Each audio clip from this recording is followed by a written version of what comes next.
Coming up on This Week in Space, China's Shenzhou astronauts just returned to Earth, but on a spacecraft they didn't launch on. Blue Origin's New Glenn makes some history because it launches to Mars and lands. And we're going to talk to the grand poobah of moon volatility, Jim Green, former NASA chief scientist, is going to tell us all about volatiles on the moon and what it might mean. Check it out.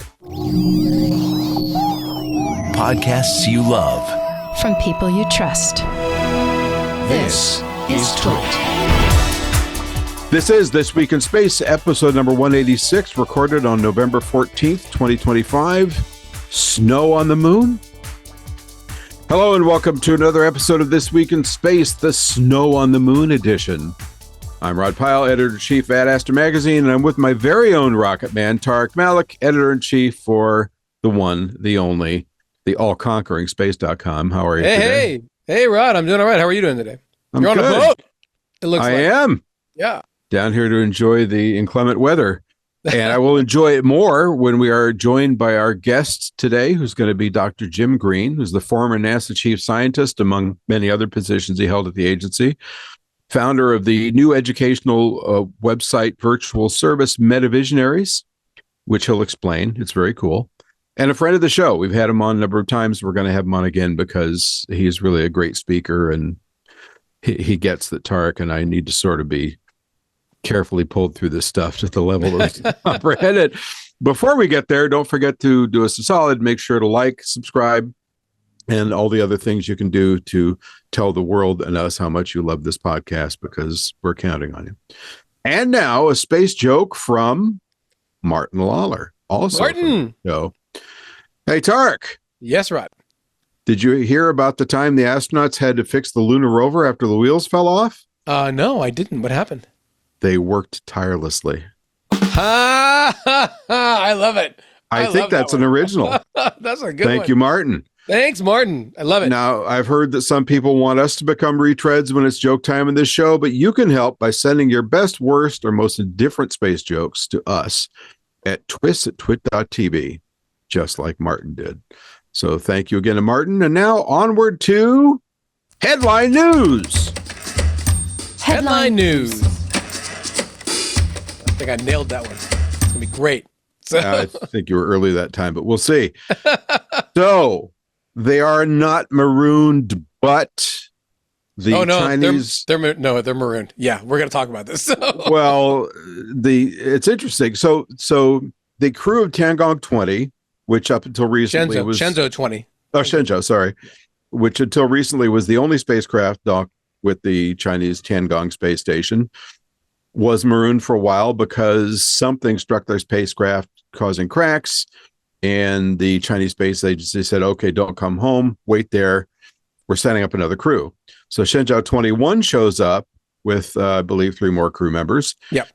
And now the Shenzhou 20 crew is coming home in Shenzhou 21, which means that for a certain period of time, the Shenzhou 21 crew will be, quote, marooned, unquote, meaning that if they had an emergency, they'd have to, I guess, take their chances in the Shenzhou 20 spacecraft until the Chinese can, what they're talking about doing is flying up what would then be a Shenzhou 22 robotically to have the room to bring home a crew. Do I have that right? Yeah, but it's not a thought experiment. It's actually happening because the Shenzhou 20 crew is back on Earth.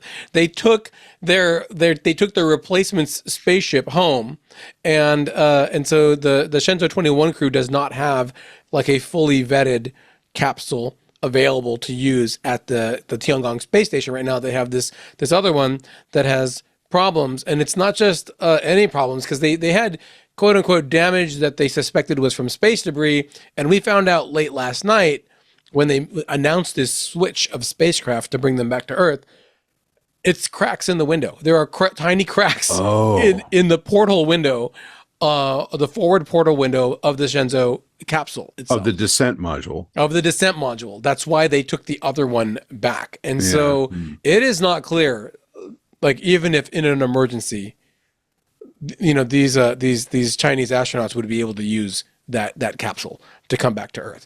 You know, that they'd want to put them in there when they know there are cracks in the window.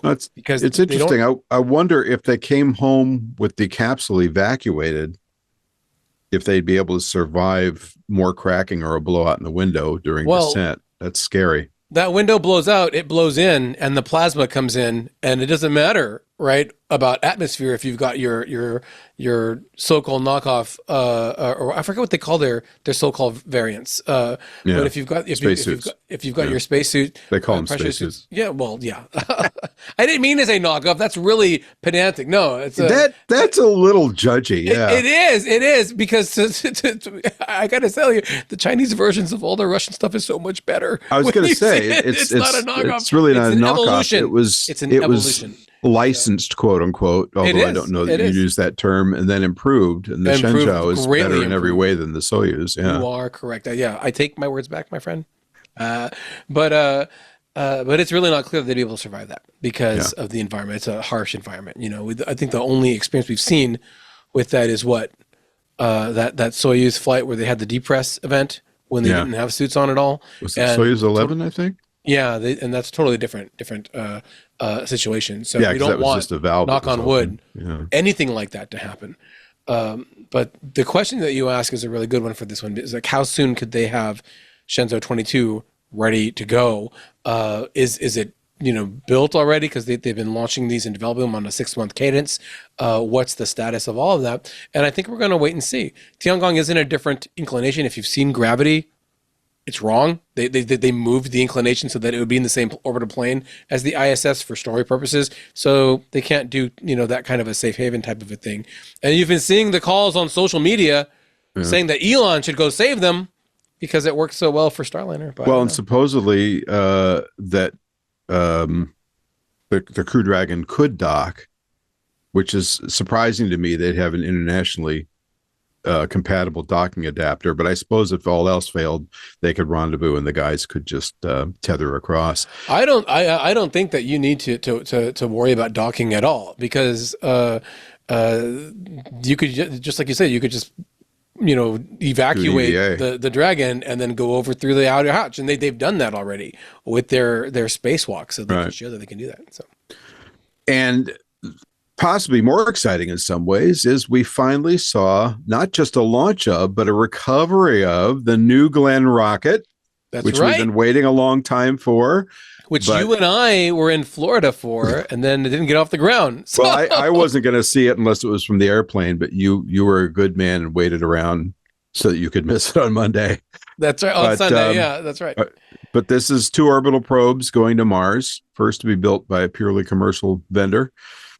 And as I said, as a bonus, the first stage booster flew itself back to the recovery barge Jacqueline perfectly. So well done, Mr. Bezos, huh? Yeah. This is Escapade. NASA's. By the way, John, I put it in the chat. We have a photo of Rod and I together from our time over the weekend. I don't know if you can show that or not. But this is Escapade. It's NASA's Escape and Plasma Acceleration and Dynamics Explorers mission. Oh, well done. Yeah, I know, right? It's as if I was reading it off of a screen. Almost. Right? But as you mentioned, this was a first of its kind mission. It's the first time we've sent 2 tandem orbiters to basically study the same thing from different points of Mars's orbit. It was built by Rocket Lab, the first privately built one of these, although you could say that every spacecraft to a point has commercial contracts involved. This one was built by Rocket Lab and is their first big test for interplanetary missions because they want to build more Mars things. They want to go to Venus. Big test for them. They launched in 2025, 1 year late because they were supposed to launch during the actual transfer window when it's really easy to get to Mars, when the planets are aligned, and they missed that window. And so in order to try to still get the mission up off the ground sooner, they just launched it this year, knowing that it'll go to Mars in 2026, next year, and it's going to go hang out at the Lagrange point for a year. And when those lines come up again, that alignment, it'll head off to Mars then. It's a really weird way to do it, but you could see like if waiting every 2 years to launch can cause all sorts of angst and pressure windows.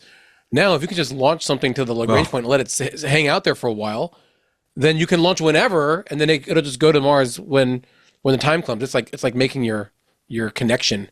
And I have no evidence for this, but one wonders if maybe the urgency to launch is before they get canceled, right? Well, how are you going to get canceled? It's already paid for. It's already paid for on the rocket, right? Viper. Viper. Well, yes, touche, and a bit of foreshadowing for later today. We're going to talk. Yeah, okay. And we have yet another interstellar interloper. Wait, Is that we right? didn't talk about the landing, by the way. By the way, the landing. Oh, yeah. Everyone should look at the video of this landing that Blue Origin shared. That's beautiful. Yeah, it's absolutely gorgeous.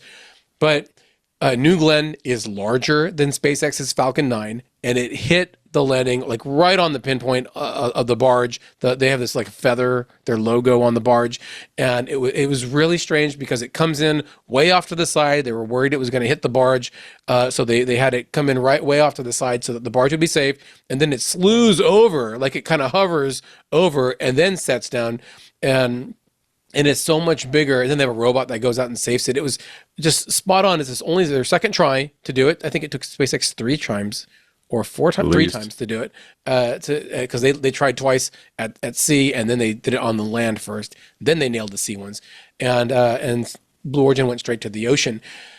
And this means that SpaceX is not the only game in town anymore when it comes to vertical landings of their rockets. Full stop, right? And Blue Origin now has their foot in that door. They plan to ramp up flight production at scale because they're going to launch Kuiper satellites. They're going to launch commercial satellites that they've signed up for European and other countries. And they're going to launch their own things like Blue Moon to Mars next year, and hopefully Blue Moon to the moon next year, and hopefully astronauts to land astronauts on the moon with that bigger lander as well in the future. So they got plans for this rocket with people and everything. So keep an eye on it. It's going to be good. All right. New Comet Atlas. Go. New comet real fast. If you're worried about another interstellar traveler, don't worry. This is a different comet called Comet C 2025 K1 Atlas. And astronomers discovered it relatively recently because of its name, 2025. But RIP, because it flew by the sun in October, and now it has broken up into three different parts. The images are spectacular, though. We've got these new images from astronomers that have been tracking it. Actually, we saw it in Amateur Astronomer Images 2 from Gianluca Massi at the Virtual Telescope Project. And if you're getting confused where you're hearing about the interstellar comet, which may be in the alien spacecraft, blah, blah, blah, it's not. It's just a comet. Breaking apart, it's not. It's this one, K1, different comet.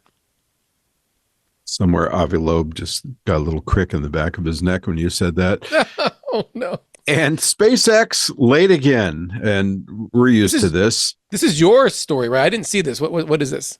So apparently there was an internal document uncovered that said that the company was planning to tell NASA that it needed to postpone the first crewed landing for the Artemis program until 2028, which is no surprise to SpaceX watchers, but increasingly bad news for the Artemis program. And in the last couple of weeks, I've spoken to a number of people that thought the 2028 landing date was being optimistic. So, unless Blue Origin can really step up what's going on with its Blue Moon lander, it looks like our chance for winning the new space race is probably slipping away. So interesting that they're fixated on that 2028 date, Rod. Why ever are they so focused on 2028? Like to get astronauts on the moon by 2028. I wonder what could be ending in 2028. Are you getting political here? I'm just saying that the reason that there's a lot of push to land people on the moon by 2028 is because that's during the current administration. I mean, obviously we want to get there faster, but the demand in the current administration is because the president would like to see people back on the moon before the end of his term. And that was the case during his first term, and it's the case now. But it is very frustrating to see all of these slips. I think that we already thought that it was going to be 2028. I don't think that. And to be fair, when you think back to the Apollo program, it started under Kennedy, but was really shepherded into maturity and protected by Lyndon Johnson, who just pushed and pushed and pushed. He was a big, physically intimidating guy. He knew where the skeletons were buried. He knew how to bully people in Congress and the Senate, and he did so and kept it going, only to see Richard Nixon, who succeeded him, end up sucking up all the glory for the Apollo 11 landing, including burning up millions of dollars of time of the astronauts standing on the lunar surface and their very short stay there for that mission. while he talked to them on the phone. "Hello, Neil and Buzz, I'm calling you from the Oval Office." And I remember even as a kid, I was 11 or something, thinking, "Get off the phone and let him go collect rocks. What's wrong with you?" But Nixon had to have his moment. And honest to God, yeah. So I this one I can kind of sympathize with. It's not a reason to abandon everything else or close half of NASA just to see your moon program succeed, but I can kind of see the initiative on the part of the executive office. But what are you going to do? Yeah. By the way, everyone should take a look. Eric Berger, a friend of the show, has a piece this week at Ars Technica where he tries to parse out what a simplified Starship timeline for Artemis III would be for NASA, and it's really good because he has SpaceX using a Starship Dragon combo instead of waiting for Orion, or the NASA using Orion SLS, or using some kind of hybrid system in between, where instead of wait a minute, I'm confused because the problem is with Starship, not with Orion SLS. So why are they interested in replacing that? Well, about being able to, so that they don't have to develop anything new, because SpaceX already knows all the docking systems, and so it's using launching the astronauts on Dragon. Dragon goes over to Starship. They get on Starship and they leave Dragon behind, and then they take Starship to the moon. It's a whole big thing. There's 2 lunar depots. There's one at the moon. There's one there in Earth orbit, and then there's another one where they just throw away the Starships when they do the refueling instead of landing every single one. So it takes maybe half the amount of launches that they've been saying because of that need to bring the ships back.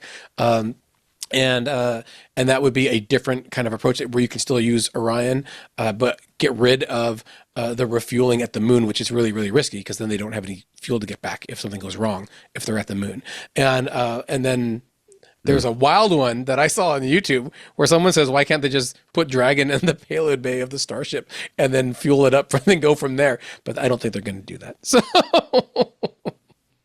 plus they don't have an extra propulsive stage behind Dragon to bring it home. Although that's right. If anybody can build one quickly, it would be SpaceX.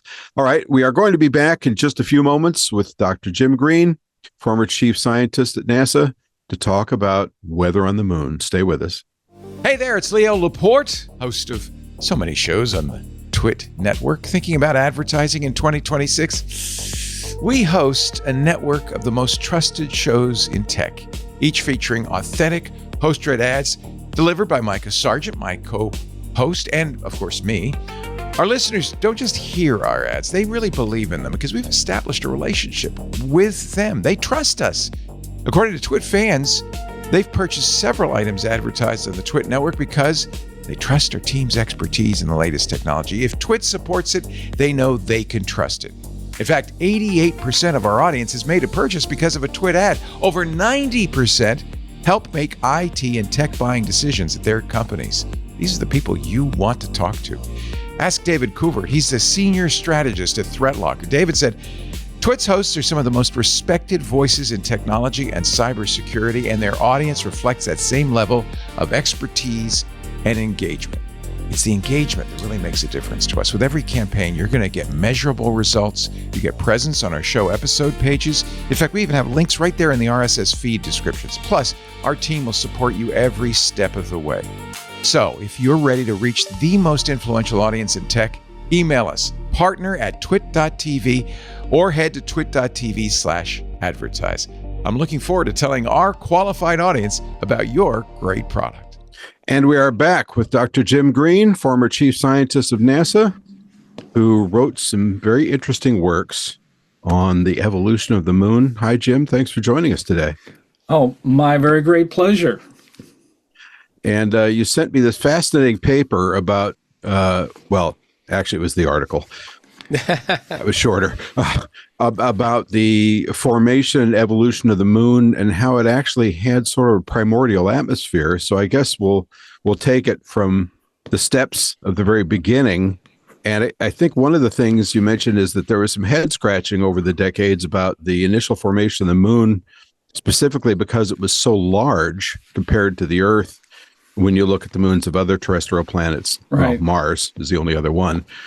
but that it's such a large percentage of the mass of the Earth that it had people kind of confused. So can you kind of walk us through what the earlier theories were and what we think now?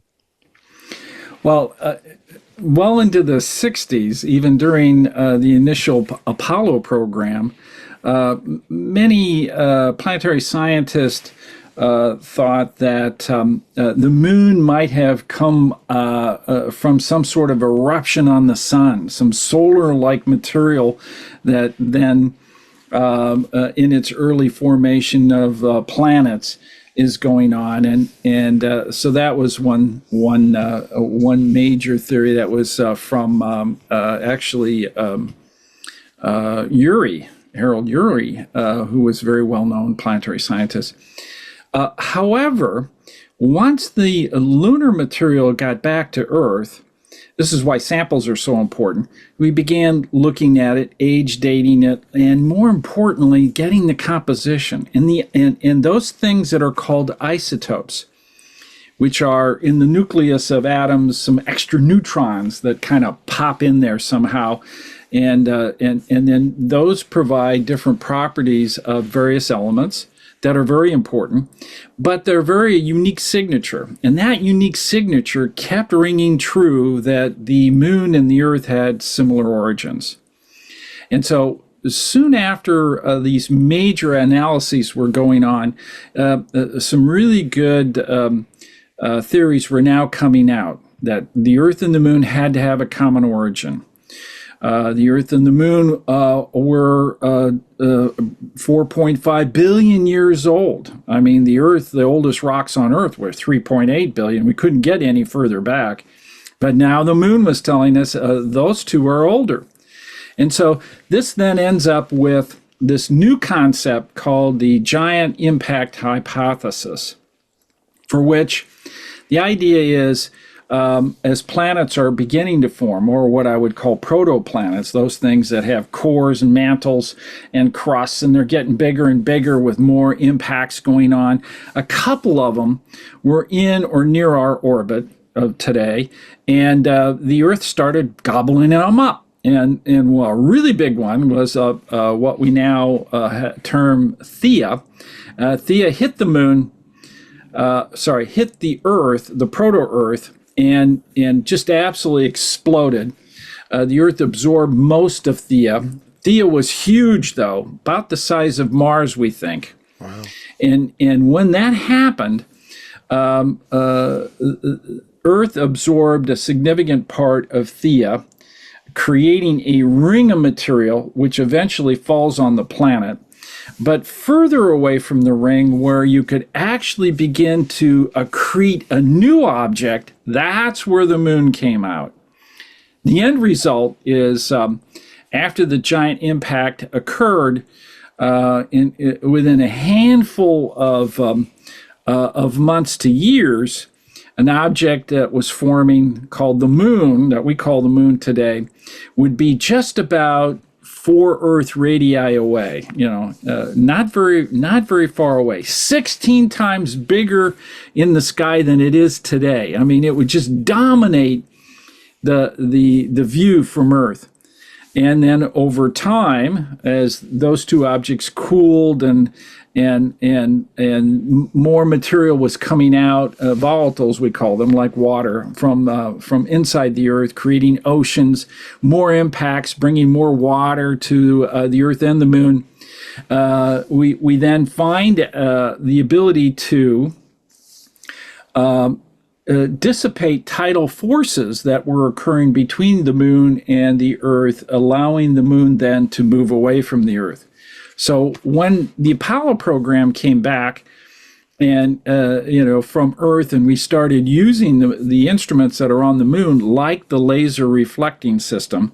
We'd shoot lasers on, from Goddard Space Flight Center every year, hitting that and timing what it takes to go to there and come back, and then we can calculate the distance to the moon. We did that every year. Now, I mean, why would we do that every year? Didn't we get it right the first time? Well, we're finding out that the moon is moving away from the Earth. So all these things then factor in to an idea of how the moon was created through this giant impact. leaving a remnant object that was close to Earth. And that object over time moves away from Earth until we have the moon today at 60 Earth radii away from us. Okay, so it went from 4 Earth radii to 60 Earth radii, and it's still moving away about 1.5 inches a year. Should we be worried about that, by the way, Jim? Right?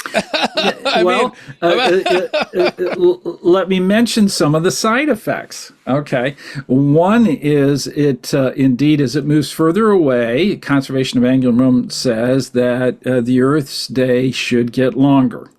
It's just like a spinning ballerina. As she pulls her arms out, she slows down. Same concept.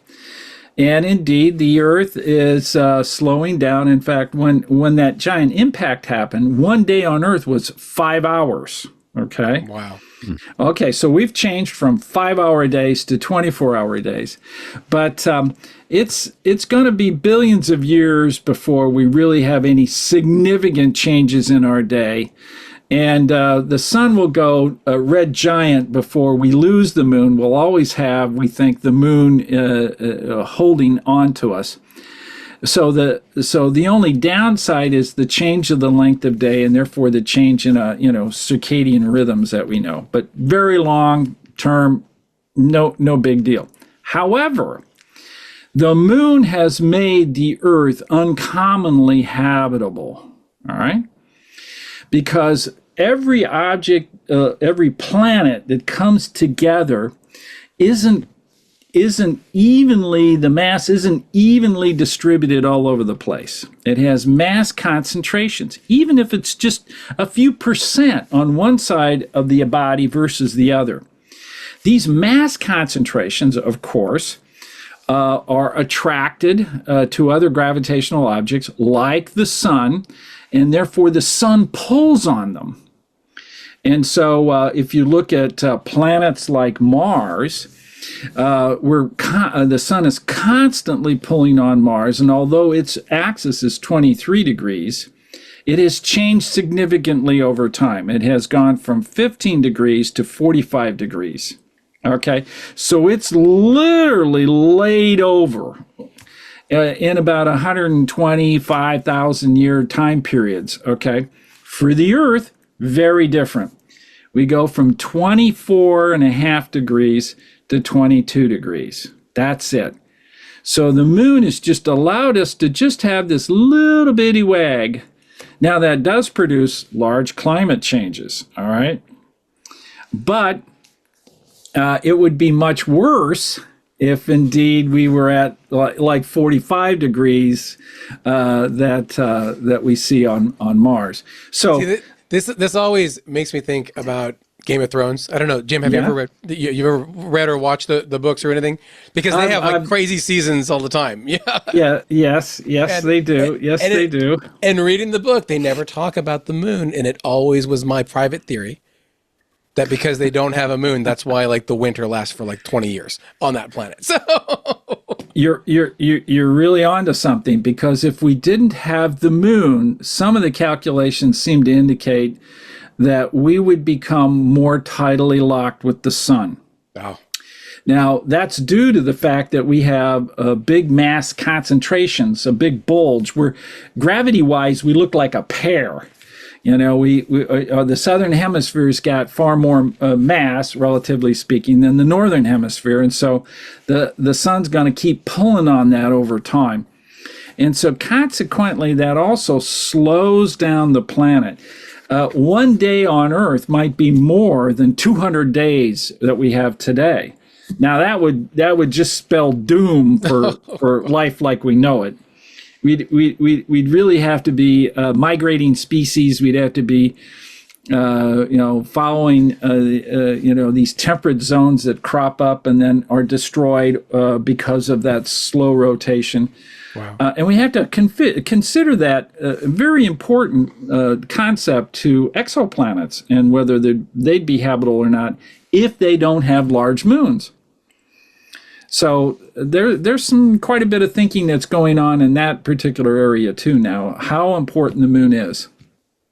Well, as long as we're doing all this deep thinking, let's give ourselves a few moments and we'll take a break and be right back with our next question. Stand by. Hey, everybody. Leo Laporte here, and I'm going to bug you one more time to join Club Twit. If you're not already a member, I want to encourage you to support what we do here at Twit. 25% of our operating costs comes from membership in the club. That's a huge portion, and it's growing all the time. That means we can do more. We can have more fun. You get a lot of benefits, ad-free versions of all the shows. You get access to the Club Twit Discord and special programming like the keynotes from Apple and Google and Microsoft and others that we don't stream otherwise in public. Please join the club. If you haven't done it yet, we'd love to have you. Find out more at twit.tv/clubtwit. And thank you so much. So if my dumbbell math was correct, and the reason Tarek and I have to think about these things so much harder than you do is because our math scores weren't particularly high once we got to higher mathematics in the university. But everybody who listens to the show knows that already. The moon, way back when it was much closer for Earth radii, would have been like 20,000 miles or so above, which would make it very large in the sky. That'd be a whole different experience, wouldn't it? Yeah, it would be. If you could stand the heat of the surface, if you were on the surface, the moon would just be enormous. 16 times what it is today in size, and it already looks kind of big. But I mean, it would really be huge. I think we'd be fearful that, it looks like an object's going to come and hit us. But over time, it moves away. The other fascinating thing about these samples that we have from the Apollo is we're continually analyzing them. And one of the things that we have found is that they have what's called a remnant magnetic field in them. And so for more than 40 years, the controversy is, well, where did it get the field? Did it get it from impacts that occur? Does it get it? Does the moon actually generate its own magnetic field? And we now have pretty well solved that, which to me was really exciting because that was something I really wanted to ask you, because by the way, I think we forgot to mention specifically that the article that Rod was talking about. You've got this article all about volatiles on the moon and the moon's history and its birth it's in Ad Astra. Is that right, Rod? No, actually, Jim sent it to me. It's in Room. Yeah, it's in Room. Okay. Yeah. Yeah. So that other cool space magazine. Exactly. It is a cool space magazine. Should read. Yeah. Ad Astra, I'll have to publish something in that next. Anytime, my friend. Okay. I'm waiting. All right. Okay. I got some ideas. I mean, I always love me a giant impact hypothesis when it comes to like the moon's formation and how it looks so similar to the Earth.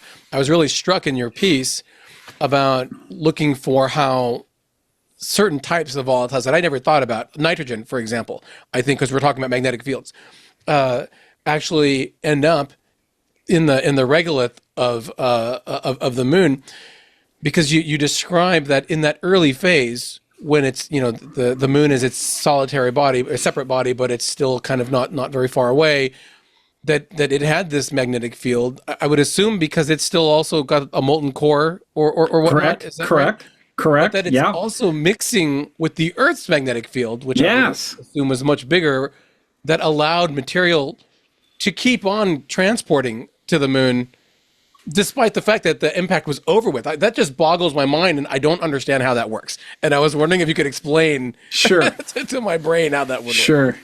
So magnetic fields are really wonderful highways for charged particles.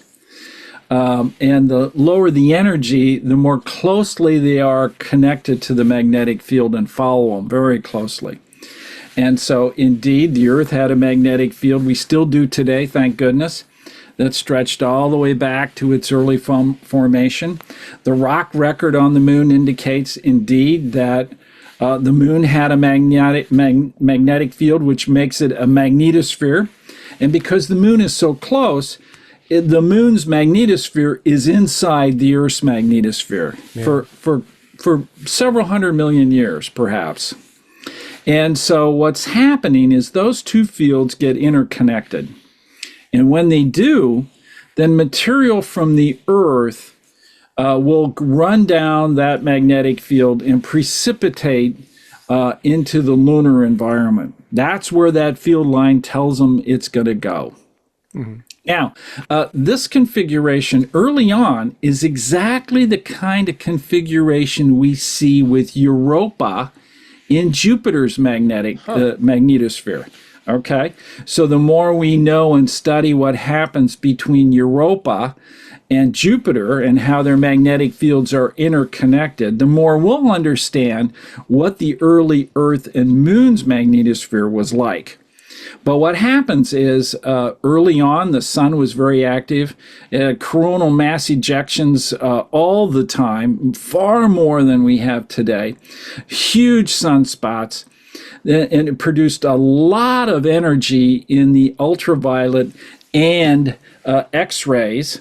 And as it does that, what happens is that heats the atmosphere, which expands, and also ionizes the upper part of the atmosphere, creating a layer we call the ionosphere. Well, that is going to move out. It's like, here's another math thing. You got a lot of pressure here, low pressure there, and therefore that material is going to move to from high pressure to low pressure. It's got something to do with thermodynamics, all right? Well, the ionized ionosphere material is just going to run down that field line. And if that field line runs all the way to the poles of the moon, which it does in this case, then the regolith on the moon is going to be hammered with material from the upper atmosphere of the Earth. That's so weird. Now, that means all the nitrogen and some of the things that we also found in the lunar rocks, and we couldn't figure out where's the nitrogen's coming from. It's not coming from the solar wind. You know, it far more nitrogen was there than we would expect from the solar wind. It had to come from somewhere. Well, it's coming from the Earth. Yeah. And it came probably during the time the moon had a magnetosphere. By the way, I forgot to ask you. I mean, why is nitrogen so weird? Like, how do you rule out solar wind? Is it because it needs earthly processes to be found naturally? Or yeah. Well, nitrogen is in the solar wind, but in an extremely low amount. No, I see. All right? More of it. Yeah. So it's about its ionization state. It's also about the quantity, and so those add up to mean that additional nitrogen is there well beyond what would be in the normal solar wind impacting the moon and absorbing that solar wind. But it's really go ahead. Well, the magnetosphere, just like we are protected from the solar wind, now the moon is protected by the solar wind. And so processes that we're familiar with on the moon or here on Earth are now happening on the moon. So now that means if the moon is outgassing, which it does, and it still does today, like all our planets are still outgassing, they're still cooling off from when they were made. We're not dead, inside. We're still very active, and that's true on the moon. Then the magnetosphere of the moon is going to hold that material in. It's going to hang on to an atmosphere that's being created as the moon outgasses, or even as the moon becomes more volcanically active. Okay. Well, go ahead. Ladies and gentlemen, we're going to outgas ourselves to a break, so stand by. We'll be right back. Hi there, Leo Laporte here. I just wanted to let you know about some of the other shows we do on this network. You probably already know about This Week in Tech. Every Sunday, I bring together some of the top journalists in the tech field to talk about the tech stories. It's a wonderful chance for you to keep up on what's going on with tech, plus be entertained by some very bright and fun minds. I hope you'll tune in every Sunday for This Week in Tech. Just go to your favorite podcast client and subscribe. This Week in Tech from the Twit Network. Thank you. So, Jim, you just spoke about outgassing, and another part of your paper was talking about how other planetesimals hitting the moon back in the 3.8 to 4 billion years ago range caused a lot of magma upwelling and degassing. It did. Which I guess, so is it correct that both that and the magnetosphere coupling is what built sort of a primordial atmosphere around the moon? Yeah. Yes. Now, we wouldn't call it primordial because primordial means the original gases from the solar nebula. So that'd be dominated by hydrogen and helium. However, we would call the atmosphere of the moon much more like that of the Earth because of the volcanic activities bringing volatiles up. Now, the period you're talking about when the moon had a magnetosphere is called the late heavy bombardment. Now, the late heavy bombardment has these huge objects that are hitting the moon. I mean, they're just enormous.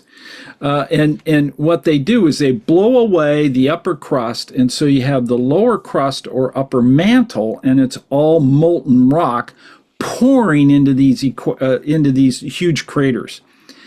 The remnants of that we see today, and we call those mare. So all the dark areas on the moon you see today are because they have a different composition, more iron, for instance, more of the heavier materials that have come up from inside the moon and filled in these heavy, with this heavy material into these craters, okay? Now, the neat thing about that is just like volcanic activity on the Earth, the volcanic activity on the moon would spew out what we call volatiles. Well, those volatiles are going to be all kinds of stuff. They're going to be water and CO2 and which is carbon dioxide, carbon monoxide. There'll be sulfur compounds also that will come out. Now, once that begins to blend in the rest of the moon, the solar wind, which doesn't get to the surface anymore and would carve that stuff away because of the protection of the magnetosphere, that atmosphere grows. Now, planetary scientists believe that the lunar atmosphere was probably up to what we call 12 millibar. Now, Mars's atmosphere is 6 millibar. Huh. Even though the Earth's atmosphere is 1,000 millibar, it's still very low pressure. But it is significant because those volatiles will also go to colder areas, just like we have cold areas in our polar caps. Water snows out at high latitudes. Some of those processes must have happened on the moon. And so now we know what's in these permanently shadowed areas must be ancient Earth atmosphere. All right. This is the early atmosphere of the Earth. Ancient lunar atmosphere. In addition to the comets and asteroid volatiles that are brought in all these kind of impacts that are occurring. So when we go to a permanently shadowed region, we're going to want to scientifically core that area.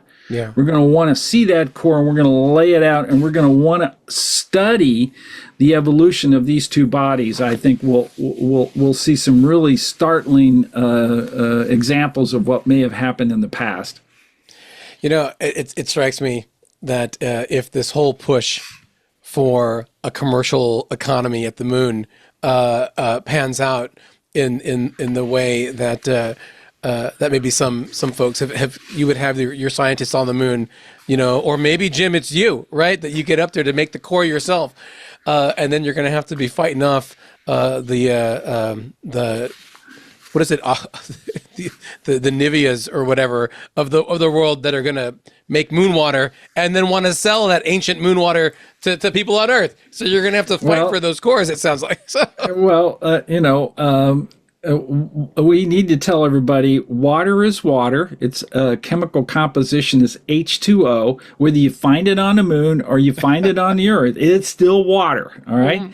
Now, what we want to prevent scientifically is even though we can remotely sense that water is there, that's the thing that we can remotely sense. But when we get into that and we, prospect it and we core it and we bring it out and start studying it, now we're going to find all these other volatiles, okay, which don't have a signature in our ability to remotely sense. And so that's going to be really exciting. What we want to prevent is the industries from going in there first with their, bulldozers and bringing out a set of material just to get the water out. Because I think with CO2, there's going to be far more oxygen than just what we think is there with water. Sulfur is important. There's going to be a number of things that we might be able to use in farming on the moon. All right, in addition to the nitrogen that we just talked about too. Nitrogen is a great fertilizer. So we need to core it, we need to see, and that will tell us a lot. Now, there is a problem, and the problem is micrometeors. Micrometeors could mix up some of these layers, but we don't really know, I think, a lot about the micrometeor flux over the poles. We know what it is at the equator. Well, that stuff hits the equator, like crazy.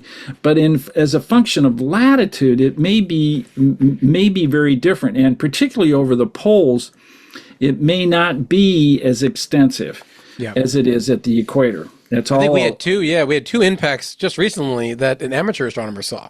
Right. Well, that happens all the time. It's called gardening. That's what generates that's what generates the regolith. Gardening, not as we know it here on Earth, but we're gardening rock. We're taking rock and we're busting it up into little pieces. This might seem like a silly follow-up about volatiles being locked in that like a valuable record, I guess I should say, of those volatiles being locked in the moon's ice for future scientists, to go explore. But in terms of like the timeline, as like a layperson reading through that paper, I was struck by how similar it sounded, because it was an impact that created two bodies at around the same time. That the Earth and like this satellite were at that point in time, and I know that they're probably all super molten and hot and liquid, but like the wondering part of me is, if it had all of this stuff in more quantities, the thicker atmosphere, magnetosphere, all of it, could there be any of those kind of life ingredient type things that could have had progress similar to like whatever we saw on the Earth? I'm wondering, I guess, are there little microbes locked in the ice from ancient proto-Earth on the moon? I think, Jim, if I have to say. Yeah, that's a good question. Sure, and it comes up naturally. I think the general consensus throughout the astrobiology community is that there's no life on the moon. Okay. If there is, we're going to be bringing it. All right. So it just didn't happen. Didn't have the time. You can have a wonderful environment of all the energy and water and organic material to do metabolism and all that stuff that microbes, etc., early life needs. But the unknown thing is, how long does it take before life starts? What's that spark? Mm-hmm. What changes it from just chemicals into active life as we know it? We haven't figured that out yet, but we do require time for that to occur. Yeah, and the moon just didn't have the time with the environment that it had. That's so cool. All right. Well, we're going to take some time to go to our next break, and we'll be back shortly, so stand by. So, Jim, I have kind of a double header here. My first question is, You mentioned that it's possible that more micrometeorites hit the equatorial regions and the North and South Pole of the moon. And I assume that would have been the same for the late heavy bombardment or other items. Is that because that's the part of any rocky body that faces the ecliptic, and it's coming in basically from that same disk that actually formed the solar system? Correct. So where are these micrometeors coming from? Well, they're coming from shedding of material by asteroids that orbit the sun, shedding of material that are from comets that orbit the sun, and indeed the cometary material has much more of a latitudinal distribution. That's why we have to say there's going to be micrometeors hitting the moon in the polar cap. That's for sure. But it's more about the frequency. It's more about the fact that we see far more material in the ecliptic plane. This would be the orbit plane of the planets. And so that's where that material is going to reside. Okay, so in effect, it's the solar system's equator. Yeah, it's the solar system's equator. Okay. I got if my college roommate Brian Seymour is listening, I got in such a bad argument freshman year arguing this exact point because he said what Jim was saying, that it's the solar system's equator, and I was totally full of it back then. So that hasn't changed, Tarek. So you were talking about, exploring the distribution and volume of these volatiles on the lunar surface, which brings me to the celebratory note that Viper is back on the line. It's had a very weird, twisted history. I'm sure you were a part of that for years. And those of us in the peanut gallery saw it come. We saw it go. Yes, we're going to fly it. No, we're going to take it apart and give bits of it to other places. And it was finished, which was just driving us crazy because we could not figure out what the logic was. But finally, somehow, at least last we heard, it's back on track. Anything to say about that? Oh, yeah. Viper is a fabulous rover. We got to have it. When I left NASA, it was on track. As all new things, it has a schedule, and a schedule means material is being built at an appropriate pace. It ran over budget a little bit here and there. Not every mission is on track, on time, etc. Those puts and takes are always hard to take, but we understand that happens. When I left NASA, this thing was going to be launched. And so, like you guys and other scientists in the field, I was totally shocked when I heard that Viper 1 was going to be canceled. And then I was even more shocked to learn that they were going to take it apart, which also didn't make any sense. It really would, and this is during the time I'm writing this paper for which I wrote this popular article in Room. There's a peer-reviewed paper that goes behind what we've been talking about. Now I'm delighted to hear that NASA's back on track, and indeed we need Viper. And it's because we need to know what's in these permanently shadowed regions. It's our first opportunity to roll in, get a little taste of it, and I think we're going to see these volatiles. We're going to see, hey, this is far more complicated. And I'm hoping that maybe my paper, the science paper, which illustrated that these are complicated, it's not just water, and we're going to learn a lot, really helped the concept of putting Viper back on track to getting it done. I was really struck too about the value, because Viper will go to the moon's south pole, where you found, you've kind of laid out as a great target to find these cores. Actually, I think the Viper's got a drill to dig down. Yeah, it does. To do that kind of thing. Yeah, it's going to take the initial taste. Mm-hmm. And one of the things that I'm not sure we touched on in this interview, but that you talk about in the article, is the fact, you mentioned earlier, how valuable that early lunar magnetosphere was to kind of keep some stuff on the surface. But now, of course, the moon's a lot farther out than it was then, and I don't think we see that magnetic field there now as powerful, right? And so it's been stripped over time. It died.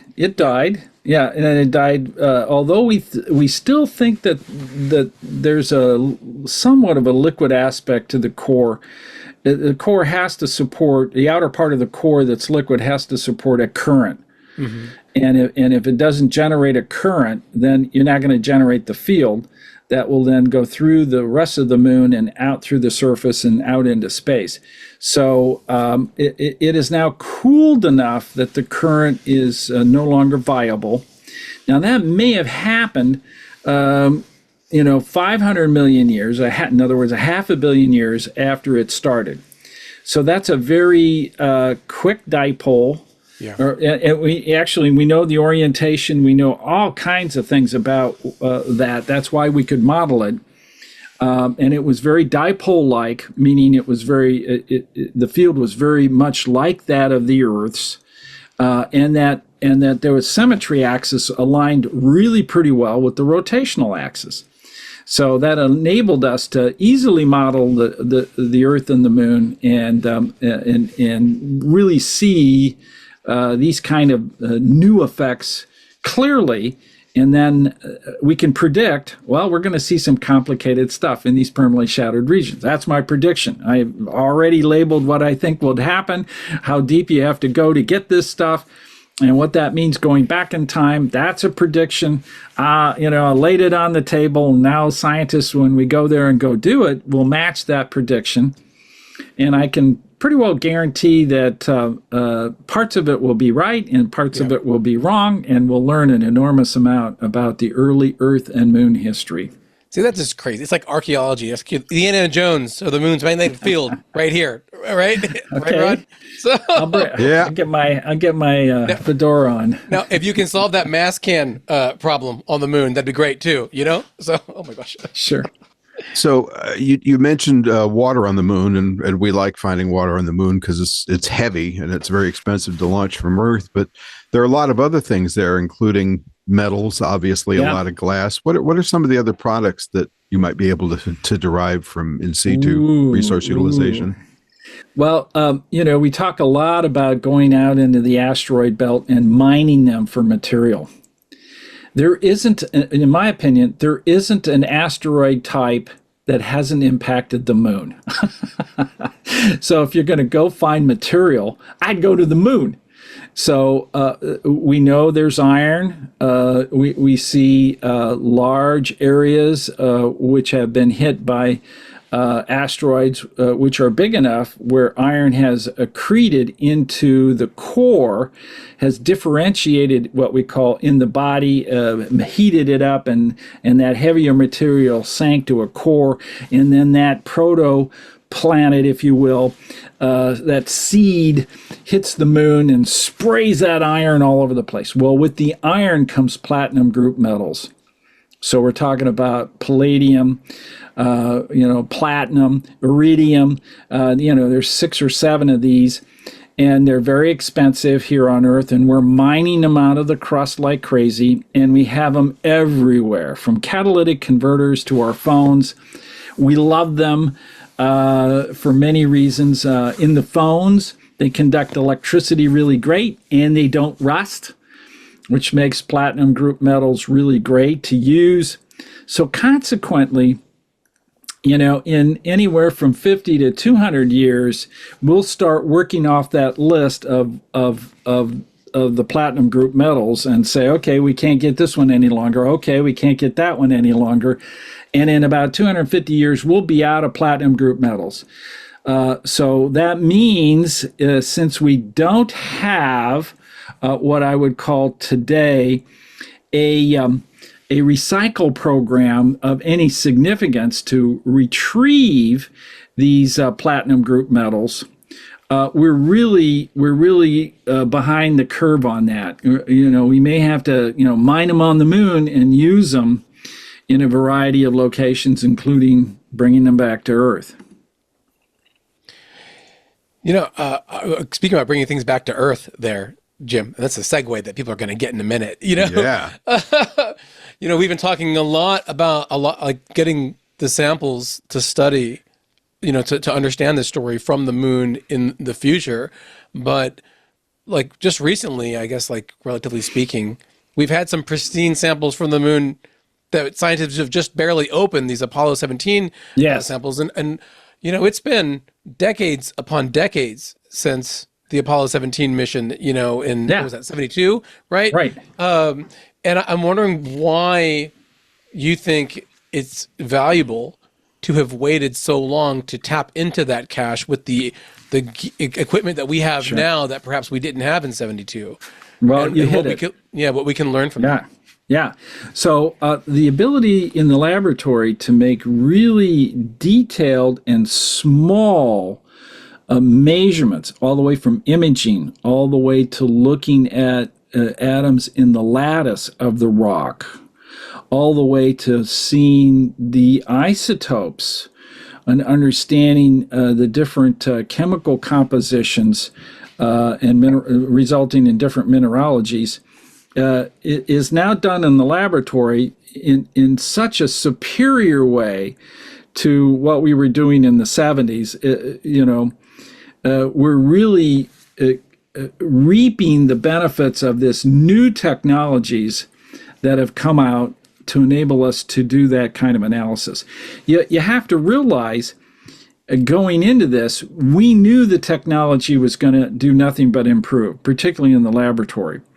And so half the samples that came back from the moon were stored, didn't touch them. All right. They were cataloged, they were available. You could propose to analyze some of these samples, etc. But there's a significant part, and I mean, we brought back 380 kilograms of samples, for which half of it we didn't touch. We stored them away in a really nice way, such that they were pristine.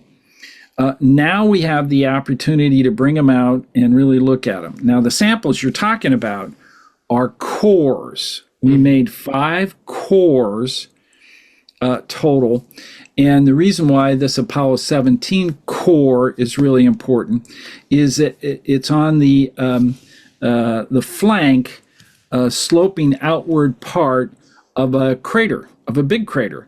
So that means material that was on the inside of the crater now has flopped on the outside, and it's laying, on the edge of the crater. So if you walked up that slope and you cored it, you're really looking at material that was deep in the moon's surface, now exposed, and that's far better to look at, because we can pick up surface material like crazy anyway, which we did.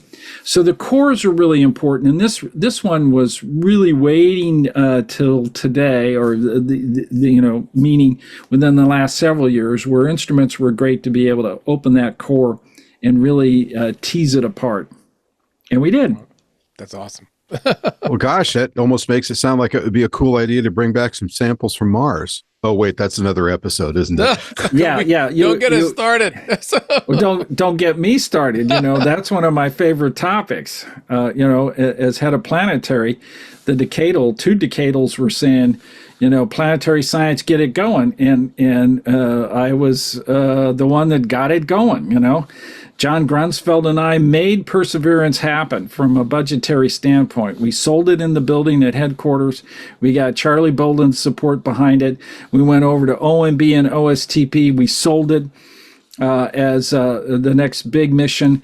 I didn't have the money for it. Then I got the approval to go to Congress to go get it. And Congress was generous and gave us money.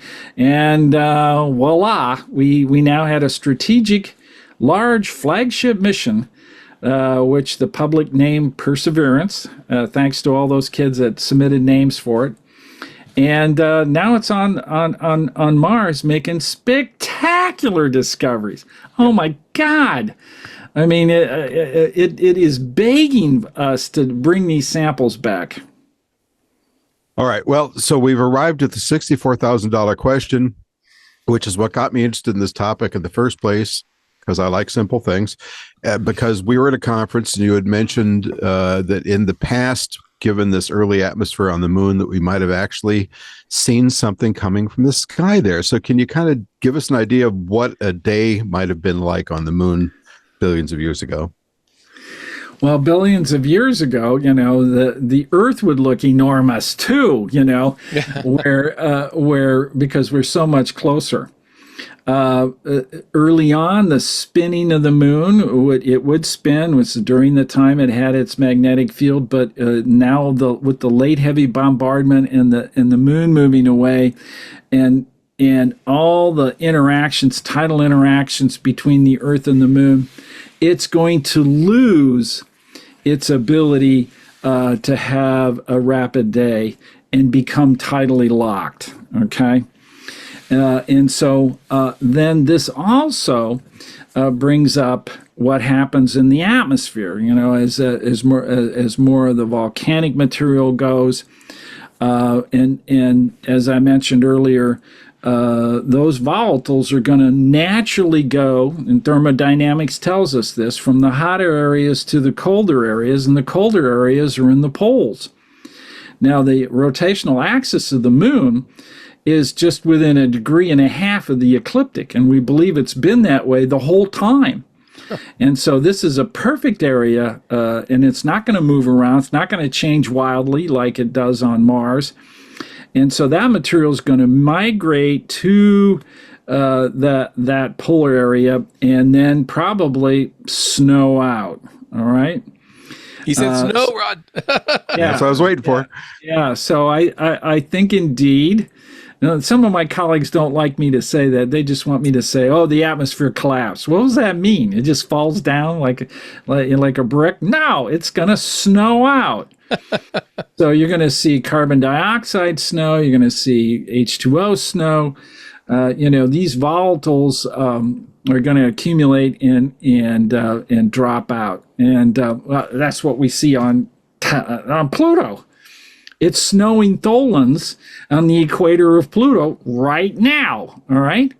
Well, that's got to happen on the moon at one time, and we believe that happened right after the late heavy bombardment and the growth of that atmosphere. Wow. Yeah. Wow. For a minute there, I was confused because when you said it was snowing tholins on Pluto, I thought about the Star Trek aliens, but that's not what we're talking about. No, that was that's a Tholian. Oh my gosh, I feel so like I'm a fraud. I had a real fast one because, Thea, whatever that protoplanet was, hit the Earth. Yeah, Thea. To make the moon. Yeah. And we've talked about a lot of really interesting science about the moon and what we could learn from it, what we have learned from it.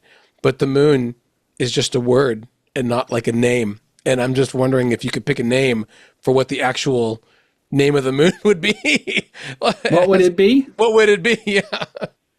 Luna. Luna, there you go. Yeah, that's good too. And this, official. This is an interesting argument I've had because a certain organization that I work with has insisted that we should capitalize the moon, among other reasons, because it's a desired destination. But Mike, my thoughts on that, and these are in contravention of the NASA style guide, by the way. Well, NASA changed it. They changed it in 2017 to capitalize sun and moon. Yeah, but that Luna is the proper name, not moon, and Sol is the proper name for the sun, not sun. Solar system is negotiable, but those two really bugged me. So I guess I'll write AP about that sometime. There you go. Luna is always capitalized. Exactly, but not moon, right? But not moon, because it is a moon. Just like the moons of Mars are Phobos and Deimos, those two are capitalized. Right. All right. But you would capitalize them as Moon 1 or Moon 2 or Thing 1 or Thing 2. Okay, so before we close, I wanted you to talk a little bit about your new venture, Metavisionaries, and your educational efforts, please. Oh, all right. Okay. Well, indeed, I teach space science in the metaverse. Now, what does that mean? Well, just a sec. He's got it right here, ladies and gentlemen. Ooh, so here is a Quest system. I put this on, and I walk into my classroom, which I had created, and that classroom is a spacecraft orbiting the Earth. It's a clear dome classroom, and we indeed show PowerPoint slides in that, get everybody acclimated as to what they're seeing, and then we bring in objects. And the objects that we bring in are satellites. You create your avatar, and all the objects are relative to the size of your avatar. So you see Kepler is huge. You see how big JWST is. I can't stick it in the dome. It's so big. It just pops out of the dome. We also, from the dome, can beam down to the moon. We can beam down to the Apollo 11 site. Okay, and now you're walking around just like Buzz and Neil did. This is what they saw when they walked around. All right. We also beamed down to where Curiosity landed, or near there. We've stitched together the 17 camera images from Curiosity, and we create this fabulous view of Mount Sharp and the crater walls, the polygonal patterns down below, and then we bring Curiosity in, and we can walk around it, and the students all go, "Wow, I didn't know it was this big," And you can talk about radioisotope power, you can talk about the laser, you can talk about what instruments we're measuring, and we have well over 2,000 objects. Now, many of these objects turned out to be easily rendered because of what happened in about 2015. I asked Kristen Erickson, who was in my organization at that time, it might even been 2014, to run around and start collecting 3D printed stuff like Spacecraft. The big rage at that time period was, print out Voyager on your 3D printer. Create the object itself. Well, that format, I got several of the programmers to take that format and cast it into the virtual reality format that we use, and I can bring it in. So awesome. I have a couple thousand objects from, even Gateway. I even got Gateway, on the International Space Station. And anything that was 3D printed, we have rendered it and can bring it into a classroom environment. And this really is important because instead of just seeing an image on a website, you actually can walk around it and get a feel for how complicated the system is. And then you're talking to scientists. I've got teachers in many locations. In fact, I just taught yesterday in the Dome, and we talked about astrobiology, and so consequently we've got all kinds of opportunity to teach worldwide. All a student needs in India or South Africa or England is a code and their 3D system, and they can walk into a classroom, be totally awed, and talk to the former NASA chief scientist. Now, where in the heck can you do that? Yeah, that's awesome. That's great. Well, so Tarek, he's too shy to ask, but I think we're going to have to send him 3D models of ourselves. I'm not sure if they'll fit in the Dome, but we'll try. Hey, Jim, I want to thank you and everybody who's listening for joining us today for episode number 186 that we like to call Snow on the Moon. Thanks for giving me that big payoff. Where can we find more information on Metavisionaries? So the Metavisionaries, right now our website is down because we're getting ready for the summer activity, but it's typically metavisionaries.io. is the website, and for those that are interested in joining us in the Dome, stay tuned and you can do that. All right, Tarek, where are you hanging out these days online? Well, you can find me at space.com as always on the Twitter and the Blue Skies and all of that. All the social medias at Tarek J. Malik. You can find me on YouTube at Spacetron Plays, where this weekend I will be playing the new Marvel Rivals season, looking for any space stuff there. And of course, The Simpsons in Fortnite, which is a lot of fun right now. So, good Lord. Okay. And of course, you can always find me at pilebooks.com or at astromagazine.com, where I like to hang out. And remember, you can always drop us a line at twit@twit.tv. We do welcome your comments, suggestions, and ideas, and we answer each and every email with great affection and compassion. New episodes of this podcast publish every Friday on your favorite podcatcher, so make sure to subscribe, tell your friends, and give us reviews. We'll take whatever you got, 5 stars, thumbs up, you name it. You can also head to our website at twit.tv/twists. And you can follow the Twit Tech Podcast Network at Twit on Twitter and on Facebook and twit.tv on Instagram. Gentlemen, thank you. It's been a pleasure. And Jim, we need to have you back to talk more about Mars sample return.